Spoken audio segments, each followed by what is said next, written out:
Hello friends, कैसे हो आप सब लोग। आई होप कि आपकी तैयारी बहुत अच्छी चल रही होगी। आज से हम स्टार्ट कर रहे हैं रिवीजन सीरीज। ओके।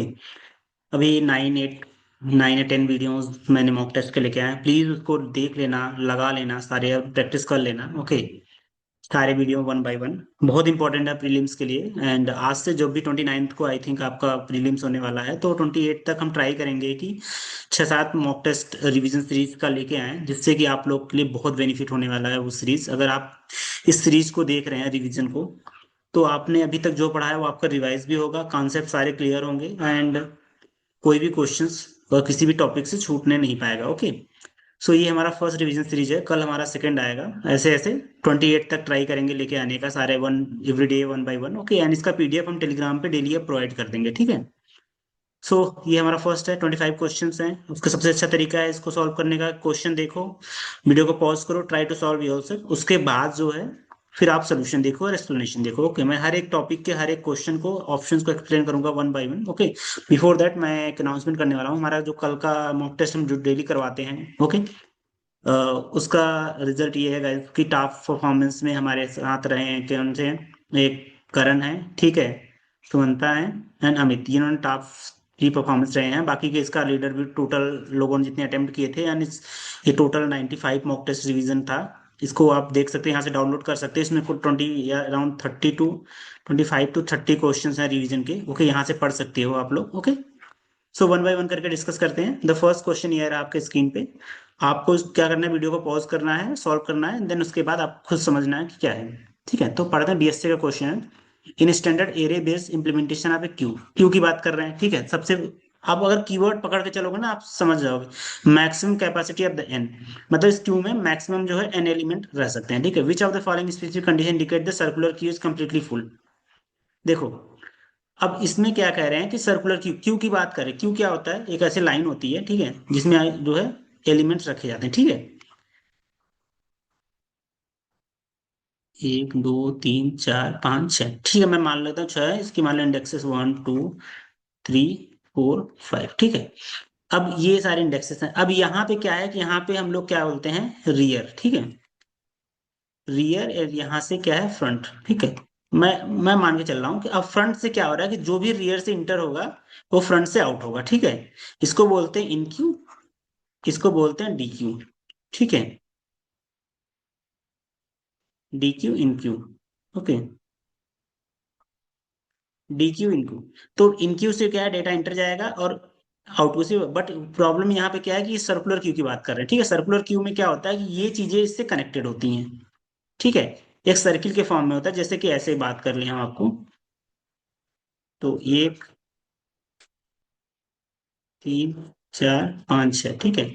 0 1 2 3 4 5, ये ऐसे ऐसे बात कर रहे थे। मैंने इसको बस स्ट्रेच कर दिया, ठीक है। इसकी बात कर, अब कह रहे हैं कि मैक्सिमम कैपेसिटी है ना, which of the specific condition indicate circular queue is completely. अब कंप्लीटली फुल होने का क्या मतलब कि अगर फुल हो गया, ये हमारा कंप्लीटली अगर फुल है, तो हमारा जो फ्रंट होगा वो कहाँ इंडिकेट करेगा। देखो, स्टार्टिंग में हम मान के चलते हैं कि हमारा फ्रंट जो है -1 है, रियर -1, मतलब कोई भी एलिमेंट इसमें नहीं है, ठीक है।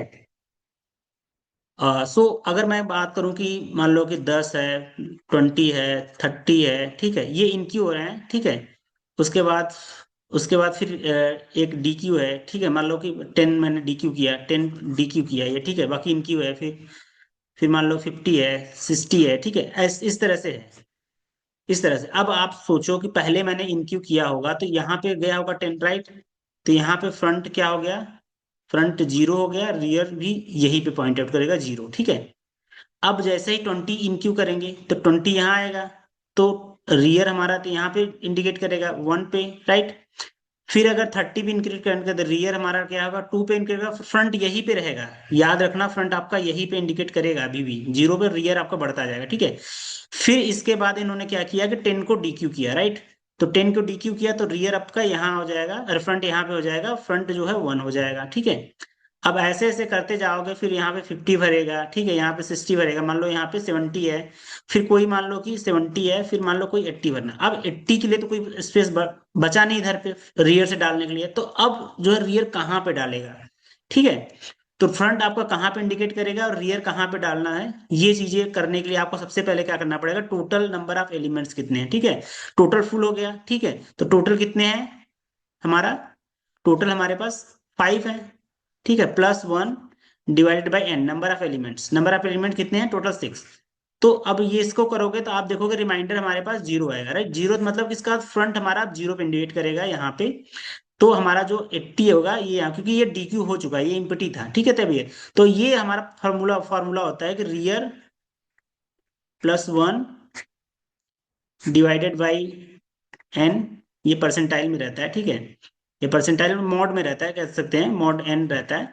तो इसका मतलब जो भी हमारा रिमाइंडर आएगा वो, तो इसका करेक्ट आंसर ये है। मैं इसको एग्जांपल के थ्रू मैं आपको समझा रहा हूँ, ये पूरा एग्जांपल है, इसको आप देख लेना। मैं ऑलरेडी इस क्वेश्चन को पहले भी करवा चुका हूँ किसी मॉक्स में या कहीं पे भी, फिर भी आपको देख लेना इसको कैसे किया है कैसे नहीं किया है, तो आपको बहुत अच्छा समझ में आ जाएगा। ओके, ये हमारा, ओके, आपको आंसर भी पता चल गया, ठीक है। चलो फिर भी एक्सप्लेन कर दे रहा हूँ। Which are the following execution context, execute context is shared between the multiple user level threads belonging to same process। देखो अब थ्रेड क्या होते हैं, थ्रेड जो है एक स्मॉलेस्ट यूनिट होता है, ठीक है। स्मॉलेस्ट यूनिट होता है किस चीज में, प्रोसेस में, ठीक है। एक प्रोसेस में मल्टीपल थ्रेड्स हो सकते हैं, राइट। एक्चुअली आप देखोगे कि अगर आपने गूगल क्रोम ओपन किया, ठीक है, गूगल क्रोम ओपन किया, एक में आप यूट्यूब चला रहे हो, एक में टेलीग्राम चला रहे हो, एक में इंस्टाग्राम चला रहे हो, एक में व्हाट्सएप चला रहे हो, मल्टीपल टैब्स ओपन कर रहे हो, तो मतलब मल्टीपल थ्रेड्स आप ओपन कर रहे हो, राइट। सो सारे थ्रेड्स क्या कर रहे हैं, गूगल क्रोम का तो एक पर्टिकुलर डेटाबेस होगा, राइट, वहां से सारी चीजें हो रही हैं। तो हर एक थ्रेड क्या करेगा, उसका अपना थ्रेड का अपना प्रोग्राम काउंटर होगा, राइट, उसका रजिस्टर होगा, राइट, उसका क्या होगा, स्टेप मेमोरी होगा, राइट। ओके, मेमोरी होगा, राइट। देखो अपना नहीं, मेमोरी तो क्या शेयर्ड होगी होगी ना, क्योंकि मेमोरी तो एक ही, गूगल क्रोम क्रोम में क्या है, एक ही मेमोरी होगी, उसी के सारे थ्रेड्स शेयर कर रहे होंगे, right. But her her thread का अपना क्या होगा, एक प्रोग्राम काउंटर होगा जो कि इंडिकेट करेगा कहाँ पे क्या एग्जीक्यूट करना है, उसका एक रजिस्टर होगा, इसका एक क्या होगा, एक एड्रेस स्पेस होगा, राइट। उसका एक थ्रेड स्टेट होगा, कौन से स्टेट में थ्रेड है, राइट। बट हमारा जो मेमोरी स्पेस है ना, उससे गड़बड़ हुआ है यहाँ पे, स्टैक मेमोरी। अच्छा, ये स्टैक की बात कर रहे हैं गाइस, मेमोरी की नहीं बात कर रहे, स्टैक की बात कर रहे थे। स्टैक हमारा साथ यूनिक होगा, ठीक है। यहाँ पे हीप हीप जो है, हीप मेमोरी जो होती है एड्रेस स्पेस का, वो हमारा शेयर्ड होता है, ठीक है। ये हमारा शेयर्ड होता है, ये मेमोरी की नहीं बात कर रहे, स्टैक की बात कर रहे हैं, ठीक है। स्टैक हमारा काम यूनिक होगा किसी भी थ्रेड में, ओके। तो ये हमारा क्या क्या शेयर्ड होते हैं, थ्रेड की ID, program counter, register, stack and state, ये हमारे यूनिक होते हैं। बाकी ये जो कोड का सेक्शन है, डाटा है, हीप है, ओपन फाइल और रिसोर्सेज, ये हमारे शेयर्ड होते हैं किसी भी। प्रोसेस क्या होती है कि स्मॉलेस्ट यूनिट हो CPU execution with in a process, एक प्रोसेस के अंदर मल्टीपल थ्रेड्स हो सकते हैं, बट मल्टीपल थ्रेड्स जो है सेम मल्टीपल थ्रेड्स अगर हैं तो ऐसा नहीं कि एक थ्रेड के अंदर मल्टीपल प्रोसेस होंगे, ये गलत है, एक प्रोसेस के अंदर मल्टीपल थ्रेड्स होते हैं, ओके। ये हमारा नेक्स्ट क्वेश्चन सीपीयू शेड्यूलिंग से, which are the scheduling algorithm guarantee the minimum average time, minimum average waiting time of the given set of process, okay. कह रहे हैं कि ऐसा कौन सा सीपीयू शेड्यूलिंग है जिसका गारंटी करता है minimum average waiting time, okay, given set of process, but particularly difficult to implement a real time operating system due to unpredictability of process execution। Okay, ये कह रहे हैं कि किसका minimum average waiting time, waiting time क्या होता है कि कोई प्रोसेस जो है क्यू में कितना टाइम तक वेट कर रहा है, मतलब कि रैम के पास आने आने के बाद वो सीपीयू में जाने से पहले कितना टाइम तक वेट कर रहा है, ठीक है। ये बात कर रहे हैं, और उसको बोल रहे हैं कि ये रियल टाइम में बहुत डिफिकल्ट है इसको इम्प्लीमेंट करना। तो ऐसा क्या है, देखो अभी मैं बताऊं, रैम है, ठीक है, ये हमारा सीपीयू है, ठीक है। यहां से कोई आया यहां तक जाने, तो यहाँ पे जो प्रोसेस P1 है, मतलब P2 है, P3 है, ये यहाँ से P1 गए, यहाँ पे एग्जीक्यूट हुआ, ठीक है। बाकी ये प्रोसेस तो वेट कर रहे होंगे, राइट। तो कह रहे हैं कि किसका वेटिंग टाइम सबसे कम होगा, कौन सा अगर एल्गोरिथम फॉलो करें, ठीक है। तो इसका जो शॉर्टेस्ट जॉब फर्स्ट है ना, ये वेटिंग टाइम कम होता है, सबसे कम होता है। रीजन मैं बता रहा हूँ क्यों कम होता है, देखो शॉर्टेस्ट जॉब फर्स्ट में होता है कि मान लो कि इसका जो है हमारे पास 2 है, इसका जो है 1 है, इसका जो है 10 है, ठीक है। तीनों एक साथ आए हैं, ठीक है। या मान लो कि ये सबसे फर्स्ट फर्स्ट पे आया, ये सेकंड पे आया, थर्ड पे आया, ठीक है।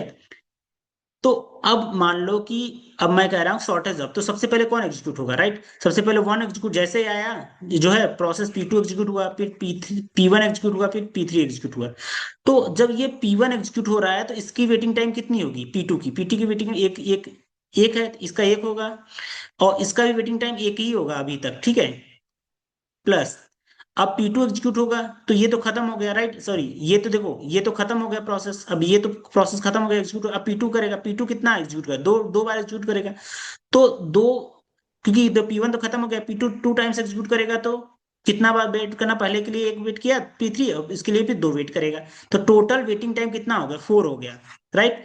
फिर शॉर्टेज अब पहले ये एग्जीक्यूट करेगा, फिर एग्जीक्यूट करेगा, फिर ये एग्जीक्यूट करेगा, राइट? टोटल वेटिंग टाइम हमारा 4 हो गया। अगर एवरेज वेटिंग टाइम करेंगे, इसका 3 से डिवाइड कर देंगे तो 1.33 के लगभग कुछ आएगा मिली सेकंड में, ठीक है। लेकिन अगर आप सोचो कि अगर फर्स्ट कम फर्स्ट सर्व की बात करते हैं, श्योर की बात करते हैं, तो वेटिंग टाइम कैसे निकले, पहले अगर 10 आया, अगर फर्स्ट 10 आया 10 होगा, तो ये 10 जो है 10 टाइम एग्जीक्यूट करेगा, तो P1 एंड P2 कितना वेट करेंगे, P1 भी 10 टाइम्स वेट करेगा और P2 भी 10 टाइम वेट करेगा, राइट? फिर देखो, फिर अब कौन एग्जीक्यूट करेगा, मान लो कि इसके बाद ये आया, ठीक है, तो P1 गया, तो अभी भी P2 को दो बार और वेट करना पड़ेगा, तो टोटल वेटिंग टाइम फिर P2 जाएगा तो जीरो वेटिंग टाइम की सब प्रोसेस एग्जीक्यूट हो, टोटल वेटिंग टाइम कितना हो, 22 हो गया, राइट? 22 डिवाइड बाय 3 कितना होगा, 7.33 आया, तो वेटिंग टाइम तो इंक्रीज हुआ ना इसमें। ऐसे ही राउंड राउंड रॉबिंग में भी यही चीज होगी, और इसमें प्रायोरिटी शेड्यूलिंग में भी यही चीज होगी, सबसे कम वेटिंग टाइम। बट प्रॉब्लम यहाँ पे क्या है, इसको इंप्लीमेंट नहीं करती क्योंकि हमें नहीं पता ना कि कौन सा प्रोसेस, जो प्रोसेस आने वाला है उसकी जो है रिस्पॉन्स टाइम कितना, सॉरी उसका जो है वर्स्ट टाइम कितना है, कितने टाइम तक एग्जीक्यूट होगा, ठीक है। तो वो हमें नहीं पता, इसलिए ये बहुत डिफिकल्ट इंप्लीमेंट है, बस इसका वेटिंग टाइम बहुत लेस होता है। समझ में आया? ठीक है। नेक्स्ट क्वेश्चन है कि which are the following data structures work strictly in the principle of last in first out. देखो, लास्ट इन फर्स्ट आउट, ये हमारा स्टैक की बात कर रहे हैं, स्टैक की बात कर रहे हैं। क्यू में क्या होता है, क्यू में इसमें लिफो होता है, क्यू में होता है फर्स्ट इन फर्स्ट आउट। कैसे बात कर, देखो हमारा क्या है, स्टैक में, स्टैक में क्या होता है कि पहला एलिमेंट यहाँ आएगा, दूसरा एलिमेंट यहाँ है, तीसरा एलिमेंट है, चौथा एलिमेंट, जो चौथा से लास्ट में है, तो जब ऊपर जब पॉप होगा इसको, जब पॉप करेंगे सबसे पहले ये निकलेगा। बट हमारे जो क्यू में क्या होता है कि क्यू में पहला एलिमेंट ये, दूसरा ये, तीसरा ये, चौथा ये, पांचवा ये, छठवां है। तो जो ये यहाँ से रियर से अगर इंटर हो रहे हैं तो फ्रंट से आउट हो गया, राइट? तो फ्रंट सबसे पहले तो ये आया था, तो यही आउट होगा, राइट? तो फर्स्ट इन हुआ, फर्स्ट आउट हुआ, राइट? तो ये first in first out principle पे काम करता है, ये लास्ट इन लास्ट आउट पे। तो हमारा इससे क्या करेक्ट आंसर क्या है, स्टैक हो गया, ओके। अब डीएससी के एवीएल ट्री की बात करते हैं, ठीक है। Which are the following is smallest, which are the following, sorry, in AVL tree what is the maximum permissible absolute distance between the height of the left and right subtree in any given up known is balance factor, ठीक है। अब ये कह रहे हैं कि जो है maximum possible absolute difference between the height of the left and right subtree in a given, okay, balance factor कह रहे हैं मैक्सिमम पॉसिबल कितना हो सकता है, ठीक है। अब एवियल ट्री क्या होती है, देखो एवियल ट्री की सबसे अच्छी डिफिनीशन ये है कि ये एक बैलेंस ट्री होती है, ठीक है, ये एक बैलेंस ट्री होती है। अब ये क्या है कि बीएसटी होती है, binary balance binary search tree होती है, ठीक है, सेल्फ बैलेंसिंग ट्री होती है, ठीक है। ये क्या करता है एवीएल ट्री कि इसका जो लेफ्ट हमारा बैलेंस फैक्टर जब निकालते हैं ना, तो इसका लेफ्ट का हाइट माइनस राइट की हाइट करते हैं, ठीक है। तो मैक्सिमम जो है इसका 1 होना चाहिए, क्योंकि ये इसका क्या है कि -1 0 1, ये यही इसका बैलेंस फैक्टर है, इससे ज्यादा और मैक्सिमम आप देखो को 1 होगा। इसका करेक्ट आंसर तुम्हारा बी होगा, बट बता रहा हूँ कैसे होता है, देखो। अब लेफ्ट की हाइट की देखते हैं, तो 1 2 3 4, ठीक है, 1 2 3 3 है, ठीक है। लेफ्ट राइट में देखते हैं 1 और 2, तो -2। अब अगर मैं एक इधर जोड़ूं तो कितना, 1 2 3 4, ठीक है, 4 माइनस इधर का 2 होगा तो 2। अब ये अनबैलेंस्ड हो गया, इसको बैलेंस करने के लिए हम लोग को क्या करना पड़ेगा, वन लेफ्ट राइट रोटेशन करना पड़ेगा, वन राइट रोटेशन करना पड़ेगा, ठीक है। तो हमारा ये सेल्फ ट्री जो है, ईवीएल ट्री जो है बैलेंस हो जाएगा। इसलिए बैलेंस फैक्टर बहुत इंपॉर्टेंट है, मैक्सिमम बैलेंस फैक्टर 1 होता है, मिनिमम -1 होता है, ठीक है। अब एल्गोरिथम की बात करते हैं। Which are the following is sorting algorithm suitable for the sorting the floating point number directly using the standard implementation, okay, is not suitable for floating point. देखो दो चीजें इसमें याद रखना, पहला कह रहे हैं कि ऐसा नहीं कि वो एल्गोरिथम सॉर्ट नहीं कर सकता फ्लोटिंग पॉइंट को, वो नहीं कह रहे हैं, वो कह रहे हैं कि डायरेक्टली नहीं कर सकते हैं, ठीक है। Floating point number directly using its standard implementation. इसमें इसमें कौन, अब देखो कि फ्लोटिंग फ्लोट क्या होती है, जिसे मैं मान लो कि 3.1 बोलूँ, 4.2 बोलूँ, ठीक है, 1.1 बोलूँ, 2.1 बोलूँ, 8.3 बोलूँ, तो ये क्या है, फ्लोट पॉइंट्स हैं, ठीक है। अब मैं अगर merge sort, quick sort, heap and insertion की करें तो ये डायरेक्टली कंपेयर करेंगे नंबर्स को और सॉर्ट कर देंगे। 1.1 हो जाएगा, 2.1 हो जाएगा, 3.1 हो जाएगा, 4.2 हो जाएगा, 8.3 हो जाएगा। ये सारे के सारे जो है कंपेरिजन वे कंपेयर बेस्ड हैं, ठीक है। ये merge, quick, heap and insertion sort, ये इस बेसिस कंपैरिजन कर करके आपको सॉर्ट कर देंगे। बट जो हमारा ये रेडिक्स सॉर्ट है ना, ये कंपैरिजन बेस्ड नहीं सॉर्टिंग करता है, तो ये सुटेबल नहीं है। ये सबसे पहले क्या करेगा, ये जितना भी है इसको कन्वर्ट करेगा, इसको 10 से मल्टीप्लाई करेगा, 42, 11, 21, 83। अब क्या करेगा, ये वन बाय वन सॉर्ट करना शुरू करेगा, ठीक है।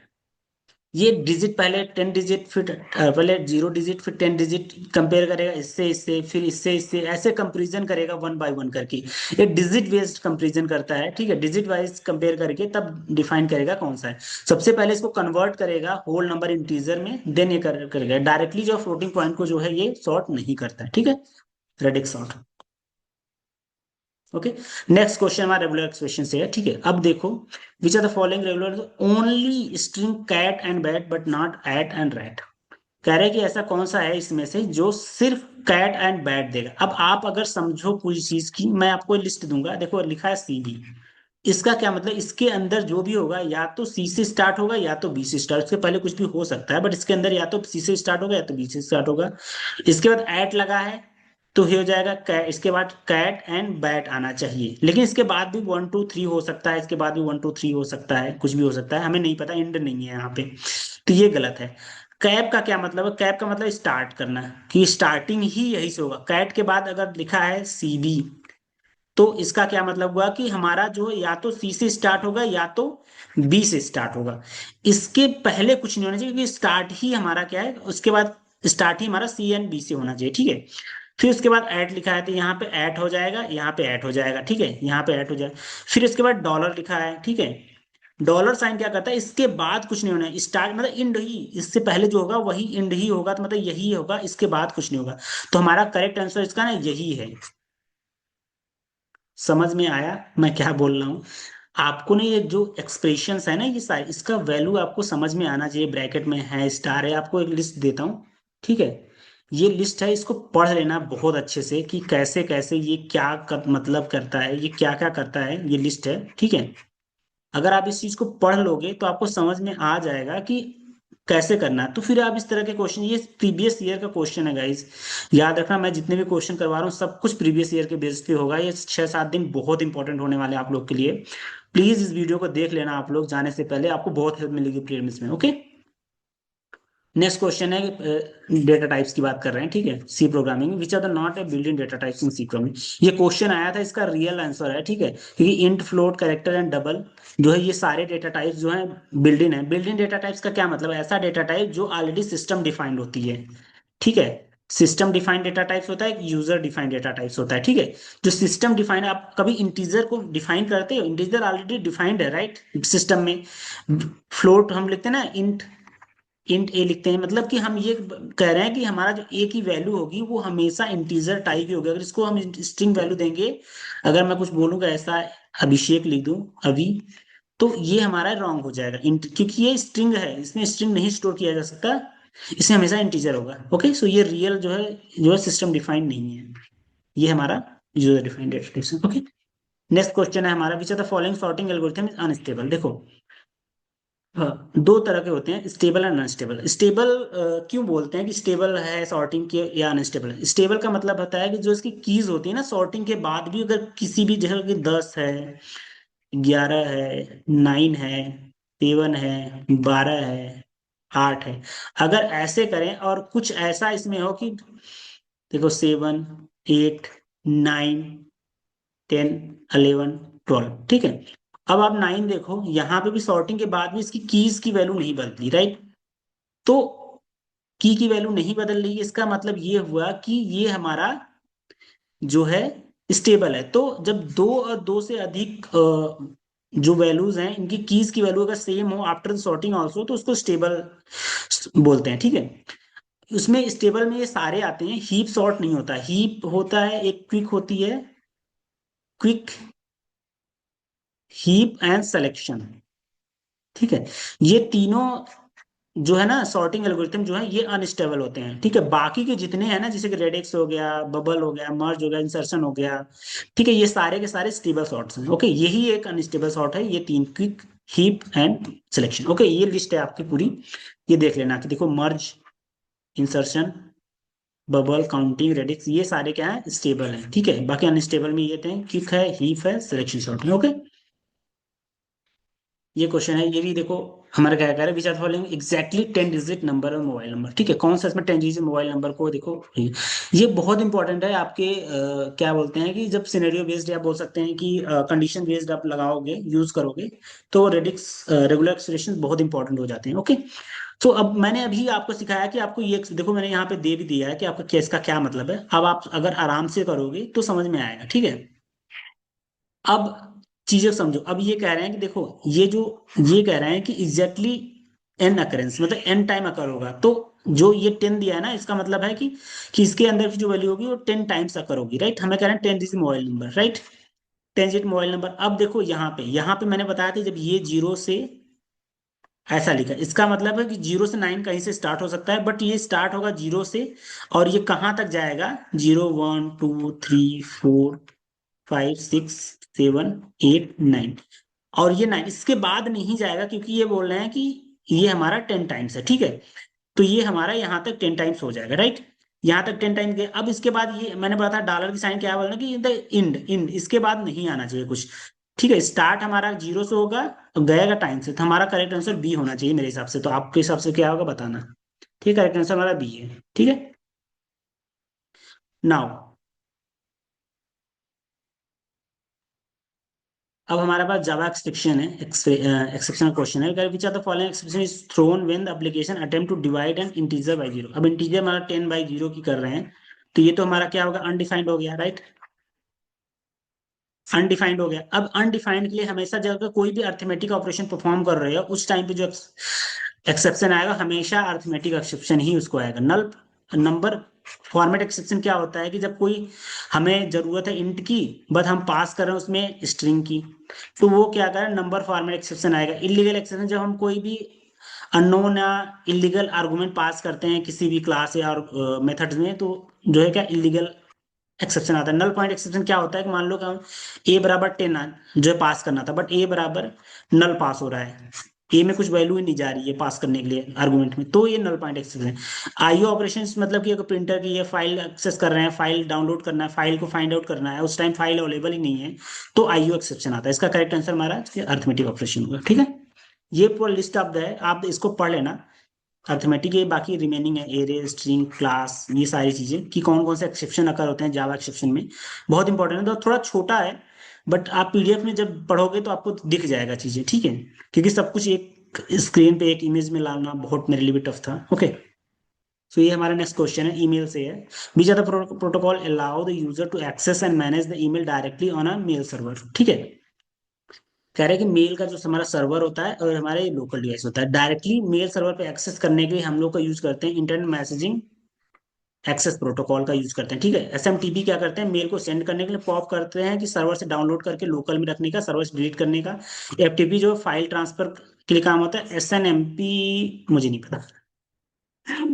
अह, ठीक है, एसएनएमपी क्या होता है, क्या होता है, सॉरी मुझे नहीं पता, ठीक है। देखो एसएमटीपी, अच्छा एक आप लोग का होमवर्क है, इन सबका ना आप पोर्ट नंबर बताना। पोर्ट नंबर क्या है, मैं अभी शो करूंगा आप लोगों को पोर्ट नंबर, शायद नेक्स्ट क्वेश्चन उसी पे रिलेटेड है, 2 क्वेश्चन के बाद, ठीक है। बट इन सबका पोर्ट नंबर आप बताना कितना है, ठीक है। एसएनएमपी आप लोग के लिए होमवर्क है, क्योंकि मुझे भी नहीं पता एसएनएमपी क्या है, ठीक है। ये क्या है कि IP4 एंड IP6 के बीच में following is length of that, देखो हमारा जो है IP V4 का लेंथ जो है 32 बिट्स का होता है, हमें सबको पता है, हम लोग और सबनेटिंग वगैरह किए होंगे, सबने सबनेट मास्क वगैरह निकाले होंगे, right. Number of the host address, network address, सब कुछ निकाला होगा आपने, ठीक है। तो ये 32 बिट का होता है इस वजह से। IP20 IPv6 कितना का होता है? 128 बिट का होता है। अच्छा ये एक बात बताना आप लोग की, इसका तो 128 बिट है, जो मैक एड्रेस होता है वो कितने बिट का होता है? ये आप लोग के लिए होमवर्क है, फिर भी मैं बता दे रहा हूँ। अच्छा 48 बिट का होता है क्या? ठीक है, आप लोग देख लेना कि मैक एड्रेस वगैरह, क्योंकि याद कर लेना, छोटे छोटे क्वेश्चंस रहते हैं यार, 2 नंबर के क्वेश्चन है प्रीलिम्स से, बहुत इंपॉर्टेंट होते हैं। और आपको फ्री के नंबर मिलने वाले हैं अगर आप लोग छोटी छोटी चीजें याद रखते हो तो, ठीक है। आपको बहुत नहीं, आपको बस नंबर ग्रैब करना है। देखो ये क्या है कि messages queuing telemetry transport protocol allowed which communication. Last year का एक क्वेश्चन आया था MTQ के, कुछ ऐसा ही आया था। ये पूछ रहे हैं कि ये क्या है, विच कम्युनिकेशन मॉडल। पहले तो आप समझना पड़ेगा कि मैसेज क्यूइंग टेलीमेट्री ट्रांसपोर्ट करता क्या है। ये क्या करता है आपका, कि ये जो IoT डिवाइसेस होती है ना, जो लाइट वेट डिवाइसेस होती हैं, ठीक है, क्योंकि IoT डिवाइसेस क्या होती हैं कि ऐसा नहीं बहुत हैवी फाइल ट्रांसफर करना है, राइट। आपको IoT में क्या है, जैसे मोबाइल फोन है, उससे आपने स्मार्ट वॉच कनेक्ट कर लिया, आपका रिमोट डेस्कटॉप है, रिमोट से आपने टीवी कनेक्ट कर रखा है, तो सब ब्लूटूथ से आपने कनेक्ट कर रखा है, ठीक है, अपने हेडफोन वगैरह, तो वो क्या है, ये सब IoT डिवाइसेस ही हैं, तो है राइट। तो इसमें बहुत बड़ा डेटा तो ट्रांसफर करना नहीं, छोटे छोटे डेटा ट्रांसफर करने होते हैं, राइट। तो उसके लिए यूज होता है message queuing telemetry protocol for IoT devices के लिए। अच्छा इसका अपना पोर्ट नंबर बताना। आई थिंक 3389 होता है या ऐसा कुछ रहता है, मुझे एग्जैक्टली याद नहीं है अभी, बट आपको पता होना चाहिए कि इसका पोर्ट नंबर क्या है, ठीक है। ये कह रहे हैं कि विच कम्युनिकेशन मॉडल, ये कम्युनिकेशन मॉडल यूज करता है पब्लिक एंड सब्सक्राइबर के मॉडल में। इनके दोनों के बीच में कोई भी डायरेक्ट कम्युनिकेशन नहीं होता है, यहाँ पे एक ब्रोकर होता है, वो काम करता है, डायरेक्टली कम्युनिकेशन नहीं होता, इसलिए बहुत सिक्योर माना जाता है, ठीक है। ब्रोकर के बीच में, पब्लिक एंड सब्सक्राइबर के बीच में होता है, ठीक है, पब्लिक एंड सब्सक्राइबर के, इसका करेक्ट हमारा सी है। ठीक है, अब देखो पोर्ट नंबर मैंने बताया ना, एस एस का पोर्ट नंबर क्या है। अच्छा ये जो मैं अभी बता रहा था आपको, ये वाला 89, ये जो है ना, ये RDP का प्रोटोकॉल है, रिमोट डेस्कटॉप प्रोटोकॉल है, ठीक है। हम लोग रिमोट डेस्कटॉप, अगर आपने IT में काम किया होगा तो रिमोट डेस्कटॉप पे जरूर काम किया होगा, कनेक्ट करने के लिए, कि जो सर्वर से डेस्कटॉप कनेक्टेड है, ठीक है। ये RDP का हो, न कि इसका। तो आप बताना कि MQTT का जो है पोर्ट नंबर क्या है। क्योंकि अभी मुझे याद आया, यहाँ से जब मैं इसको देखा तो मुझे समझ में आया कि अच्छा ये वाला इसका, तो ये RDP का है, ठीक है, RDP का। SSS क्या है, सिक्योर सेल है, ठीक है। सिक्योर सेल का जो है हमारे पास ना, ये हमारा करेक्ट आंसर होगा इसका। 22 होता है। 21 किसका होता है? FTP का होता है। एफ टी पी क्या है? FTP में दो चीज होती है, 20 21। एक कम्युनिकेशन स्टार्ट करने के लिए, एक फाइल ट्रांसफर करने के लिए होता है, ठीक है। ये होता है टेलनेट के लिए। टेलनेट क्या करता है गाइज, ये समझना है, टेलनेट हमारा जो है रिमोटली लॉगिन करने के लिए होता है, बट प्रॉब्लम क्या है कि ये अनसिक्योर होता है। क्यों? क्योंकि ये जो आप डाटा भेजते हो ना, ये जो है प्लेन टेक्स्ट में डाटा भेजता है, instead of sending the data directly to the, मतलब कि इनक्रिप्ट डेटा नहीं भेजता है, जो है डायरेक्टली प्लेन टेक्स्ट में डेटा भेज देता है। ये 25 हमारा जो है किसका होता है? SMTP को होता है, SMTP simple mail transfer protocol का, आई थिंक, हाँ, ठीक है। तो ये होता है। अब मैं आपको एक लिस्ट देने वाला हूँ, ये लिस्ट आप स्क्रीनशॉट ले लो, कैसे भी कर लो, यहाँ से याद कर लेना सारे लिस्ट, ठीक है। ये सारे लिस्ट का जो प्रोटोकॉल्स है और उसका पोर्ट जो है, ये याद कर लेना, बहुत इंपॉर्टेंट है, कभी ना कभी क्वेश्चन में पूछा ही जाता है, ठीक है। ये सारे लिस्ट के पोर्ट नंबर याद कर लेना, ये सारे इंपॉर्टेंट पोर्ट नंबर है, ठीक है। नेक्स्ट क्वेश्चन हमारा जावास्क्रिप्ट से है, ठीक है। What is the output of the following code. ये कह रहे हैं console dot log the parse log 30। तो क्या फ्लोट की बात कर रहे हैं, तो इसमें क्या है कि फ्लोट, इसका आउटपुट क्या आएगा, हमारा फ्लोट आएगा, कितना आएगा, सॉरी, ये आएगा 12.8 आएगा, ठीक है। फॉर्स इन, इसका आउटपुट क्या आएगा, हमारा इंट आएगा, मतलब 3 आएगा, राइट, 9 नहीं आएगा। तो अब इसका करेंगे तो 15.8 आएगा, राइट, 15.8। तो 15.8 क्या है कि करेक्ट इसका आउटपुट, कि कंसोल और लॉग, लॉग्स में क्या, कंसोल में क्या है, 15.8, हमारा करेक्ट आंसर क्या है, इसका ये हो गया। आप थोड़ा सा समझोगे ना तो समझ में आएगा। Which are the following, who is responsible for issuing and display signing and H25 certificate. ये क्या है, ये क्या करता है कि एक डिजिटल सर्टिफिकेट है गाइस, ठीक है। ये हमारा क्या करता है, रजिस्ट्रेशन अथॉरिटी क्या करता है, इसकी आइडेंटिटी को डिफाइन करता है सारा चीज, बट ये सर्टिफिकेट जो इशू नहीं करता। डिजिटल सर्टिफिकेट कौन इशू करता है? सर्टिफिकेट अथॉरिटी करता है। इसका करेक्ट आंसर हमारा ये है, ठीक है। बिजनेस कंटिन्यूटी प्लान, BCP क्या होती है? आप कभी बैंक में आओगे ना, बहुत बहुत ज्यादा इंपॉर्टेंट है BCP का काम, बहुत क्रिटिकल भी है। क्या होता है कि हर बैंक में दो चीजें होती हैं, एक होती है DC, एक होती है DR। DC पे डाटा सेंटर जिसको बोलते हैं, डिजास्टर रिकवरी, ठीक है। DC पे क्या होता है, एप्लीकेशन, लाइव एप्लीकेशन चलती हैं, ठीक है, लाइव एप्लीकेशन चलती हैं, यहाँ ये क्या है, स्टैंड बाई पे होता है। कभी भी कुछ भी डिजास्टर यहाँ हुआ, इमीडिएटली सारे एप्लीकेशन जो है डीआर पे शिफ्ट होते हैं। ये कौन हेल्प करता है शिफ्टिंग में? यहाँ पे रोल आता है बीसीपी का। बीसीपी का रोल ये है, यहाँ से एनडीसी भी होता है, एनडीआर भी होता है। मोस्टली एनडीआर क्या करता है, यहाँ से जो डेटा होता है ना इसमें रखती है, यहाँ पे पूरा एप्लीकेशन इसका एकदम रिप्लिका होता है डीआर। कुछ भी होगा तुरंत डीआर पे शिफ्ट होगा, सारी चीज एप्लीकेशन लाइव होंगे यहाँ से, ठीक है। एनडीसी क्या है? एनडीसी इसका रेप्लिका, मतलब यहाँ पे डेटा रहता है, सर्वर वगैरह नहीं रहता, एप्लीकेशन यहाँ से रन नहीं हो सकते, बस डेटा आपका सिक्योर रहेगा इसलिए रखते हैं, ठीक है। तो कह रहे हैं कि which are the following plans ensure the critical business operation continue during after the disaster, ठीक है। तो ये कौन सा है डिजास्टर केयर के, which are the following plans? तो बीसीपी प्लान का बिजनेस कंटिन्यूटी प्लान ही जो है क्या हमारा, ये कंटिन्यू करता है, ठीक है। तो इसका करेक्ट आंसर हमारा बी हो गया, ठीक है। नेक्स्ट क्वेश्चन है बिजनेस कंटिन्यूटी से, वही है कि what is the matrix defined maximum acceptable downtime for storing IT applications, ठीक है। After disaster maximum downtime accept, कितना डाउन टाइम एक्सेप्टेबल है, क्यों कौन डिफाइन करता है? ये हमारा आरटीओ करता है। आरटीओ क्या करता है? रिकवरी टाइम ऑब्जेक्टिव, ठीक है। रिकवरी टाइम ऑब्जेक्टिव डिफाइन करता है, ठीक है, कि कितना मैक्सिमम टाइम एक्सेप्टेबल होगा डाउन टाइम में ड्यूरिंग द डिजास्टर के दौरान, कितना टाइम तक हम होल्ड कर सकते हैं, मतलब सर्वर को बंद कर सकते हैं, ठीक है। एक्सेप्टेबल वो आरटीओ डिसाइन करता है, ठीक है। Recovery time objective, okay. ये आईओएस स्टैंडर्ड है, देखो ये इम्पोर्टेंट, लास्ट ईयर ऐसा आया था, ये इसका जो करेक्ट आंसर है ये कह रहे हैं कि इंफॉर्मेशन सिक्योरिटी मैनेजमेंट सिस्टम, ठीक है। इसका 27 ISO 2700, ये सबके ना मैंने एक लिख रखे, लिस्ट बना रखे, मैं आपको दिखाता हूँ, याद कर लेना इसको। जैसे कि ISO 900, ये क्या है, क्वालिटी मैनेजमेंट सिस्टम की डिफाइन करता है। ISO 1401, ठीक, इन्वायरमेंटल मैनेजमेंट सिस्टम को। 22301 ISO, ठीक है, बिजनेस कंटिन्यूटी मैनेजमेंट सिस्टम को डिफाइन करता है, ठीक है। यहाँ पे हाँ सही, बिजनेस कंटिन्यूटी मैनेजमेंट और इंफॉर्मेशन सिक्योरिटी मैनेजमेंट सिस्टम को 27001 एंड 45001 क्या करता है, occupational health and safety management system को डिफाइन करता है, ठीक है। याद कर लेना है चारों पांचों, उसके क्या मतलब है, बहुत इंपॉर्टेंट तो नहीं है, बट इसका मतलब याद कर लेना, कौन किस चीज को डिफाइन करता है। हो सकता है कि नेक्स्ट इस ईयर एग्जाम में क्वेश्चन पूछे जा सकते हैं, ओके। फिर हमारा नेक्स्ट क्वेश्चन क्लाउड से है कि which are the following is database as a service, ठीक है। डाटाबेस एज ए सर्विस जो है कौन डिफाइन करता है, देखो। तो ये हमारा क्लाउड का फायरवॉल है, ठीक है। Google firewall, Firebase, fire store, ये हमारा डाटाबेस एज सर्विस डिफाइन करता है, ठीक है। हमारे पास क्लाउड के डिफरेंट डिफरेंट ऑपरेशंस होते हैं ना, ठीक है, वो चाहिए, ठीक है। तो ये क्या करता है कि क्लाउड के मैनेज नो एसक्यूएल, ये नो एसक्यूएल में क्या, Amazon RDS, Azure SQL, Mongo dB, cloud SQL, ठीक है। They provide the backup, scaling, security, maintenance वगैरह का सारा का काम क्या है, डाटाबेस सर्विस में प्रोवाइड किया जाता है, ठीक है। क्रिप्टोग्राफी का which key use to decrypt a message encrypted with recipient public key, ठीक है। देखो यहाँ पे क्या होता है, रिसिपिएंट होता है, यहाँ पे सेंडर होता है, ठीक है। तो कोई मैसेज है, अगर मैं इसके पब्लिक की से, इस मैसेज अगर इसने जो है इसके पब्लिक के को यूज किया है, इसके पब्लिक की को यूज करके इसको डिक्रिप्ट किया है, तो याद रखना इसी के प्राइवेट की से ही ये मैसेज जो है इनक्रिप्ट डिक्रिप्ट होगा, ठीक है। अगर इनक्रिप्ट मैंने इसके पब्लिक की से किया है रिसीवर के, तो रिसीवर का प्राइवेट की ही इसको डिक्रिप्ट कर सकता है और कोई नहीं है, तो इसका recipient private key is correct answer, okay.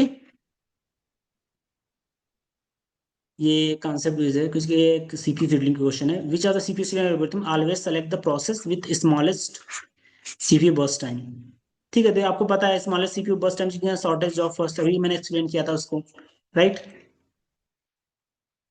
ठीक है। ये लाइनस कमांड की बात करते हैं, which are the Linux command is use to change the working directory. अच्छा, इसके बाद मैंने जो आपको एक लिस्ट दूंगा, बहुत छोटे छोटे लिखे हुए हैं उसमें, क्योंकि मैंने ट्राई किया कि एक इमेज में आ जाए, थोड़ा आप लोग जूम करके नोट्स उसका लिख लेना, क्योंकि बार बार उसको देखना थोड़ा टफ होगा आप लोग के लिए, तो मैं कहीं कॉपी पे कहीं नोट्स पे आप लोग उसको लिख लेना, बहुत इंपॉर्टेंट है। ये कह रहे हैं कि change the directory, working directory को चेंज करने के लिए हम लोग को सीडी यूज करते हैं। सीडी का मतलब ये होता है चेंज डायरेक्टरी। एलएस का मतलब होता है कि लिस्ट ऑफ द डायरेक्टरी, मतलब उस डायरेक्टरी में कितने कमांड्स हैं उसका लिस्ट जो है करते हैं, ठीक है, उसका लिस्ट देखने के लिए। तो मेरा करेक्ट आंसर इसका होगा सीडी, ठीक है। ये ये आपको देखो बहुत छोटा छोटा लिखा है कि एलएस है, LS-T, LS-A, क्या क्या मतलब होता है। मैं जब इसका पीडीएफ प्रोवाइड करूंगा, आप इसको जूम कर करके देख लेना कि देखो फाइल डायरेक्टरी एक्सेस करने के लिए कितने इंपॉर्टेंट कमांड्स हैं, सिस्टम इंफॉर्मेशन के लिए, प्रोसेस मैनेजमेंट के लिए, ठीक है। इसके बाद क्या, नेटवर्क कमांड क्या है, आर्काइव का सर्च कमांड क्या है, रिग्रेशंस, शॉर्टकट टर्मिनल्स क्या है, पैकेज मैनेजमेंट, जो बहुत सारा इंपॉर्टेंट इंपॉर्टेंट कमांड्स हैं, ठीक है। आप एक बार पूरा अगर पढ़ लोगे तो मुझे नहीं लगता कि इससे बाहर से कुछ भी पूछे जाएगा आईबीपीएस सोसाइटी में, ठीक है। तो प्लीज इसको देख लेना। और बहुत छोटा है तो आप यहाँ से पढ़ने की बजाय मुझे लगता है कि आप लोग इसको देख करके आप कहीं नोट्स डाउन कर लो अपने कॉपी में, ठीक है। ये हमारा लास्ट प्रॉपर्टीज है, एसिड प्रॉपर्टीज है। A customer transfer money between two accounts, ठीक है, अकाउंट ए और अकाउंट बी में, ठीक है, कह रहे हैं मनी ट्रांसफर हो रहा है, ठीक है। After transaction complete successful sudden powerful, मतलब कह रहे हैं कि ट्रांसफर करने यहाँ, मतलब कि अगर मान लो कि ए माइनस 100 हुआ तो यहाँ पे बी प्लस 100 होगा, ये मतलब कमिट हो चुका है, कमिट हो चुका है, ट्रांजेक्शन कंप्लीट हो चुका है, ठीक है। पावर फेल हो गया मतलब कि अब कनेक्शन कट हो गया, सर्वर बंद हो गया, ठीक है। इसके बाद व्हेन द डेटाबेस रीस्टार्टेड, जब डेटाबेस ओपन हो रहा है, then the transfer amount is still present, मतलब ये अमाउंट जो है प्रेजेंट है, स्टिल प्रेजेंट। तो ये कह रहा है कौन सा रिस्पॉन्सिबल है। आपने एसिड प्रॉपर्टीज पढ़ा है ना, एसिड प्रॉपर्टीज ये क्या करता है, एटॉमिसिटी।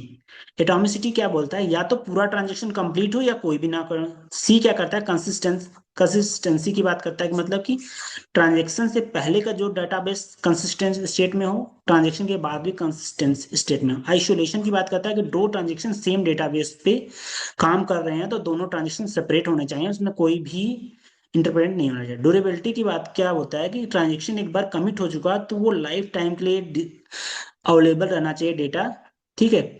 और आफ्टर डिजास्टर कुछ भी ऐसा होता है फिर भी आपका डेटा वही होना चाहिए जो भी ट्रांजेक्शन से, जो भी मतलब ट्रांजेक्शन कंप्लीट होने से पहले, डिजास्टर होने से पहले था। तो ये ड्यूरेबिलिटी की बात कर रहे हैं ये लोग, इसका करेक्ट हमारा ड्यूरेबिलिटी हो गया, ओके। सो ये हमारा आज का पूरा कंप्लीट लेक्चर था, बताइएगा कैसा लगा। एंड मेरे चैनल को प्लीज़ फॉलो एंड सब्सक्राइब करिए, ठीक है। इससे रिलेटेड आगे आने वाले समय में आपको बहुत कुछ देखने को मिलेगा। एंड टेलीग्राम चैनल को जरूर ज्वाइन करो, वहाँ फ्री ऑफ कॉस्ट हम नोट्स प्रोवाइड करते हैं डेली अपना, and then daily mock test create करते हैं। आपको एक्चुअली में रियल टाइम पता चलेगा कि एग्जैक्टली आप कहाँ पे स्टैंड कर, बहुत सारे बच्चे देते हैं और वहाँ से कंपेयर करते हैं कि उनका क्या रैंक्स है, उनकी कितने क्वेश्चंस अभी तक करेक्ट किए हुए हैं, क्या परफॉर्मेंस चल रही है, डेली का डेली आपको दिखेगा वहाँ पे। सो वो बहुत इंपॉर्टेंट है, वहाँ जरूर ज्वाइन करना, ठीक है। तब तक लिए थैंक यू, मिलते हैं नेक्स्ट लेक्चर में, ओके।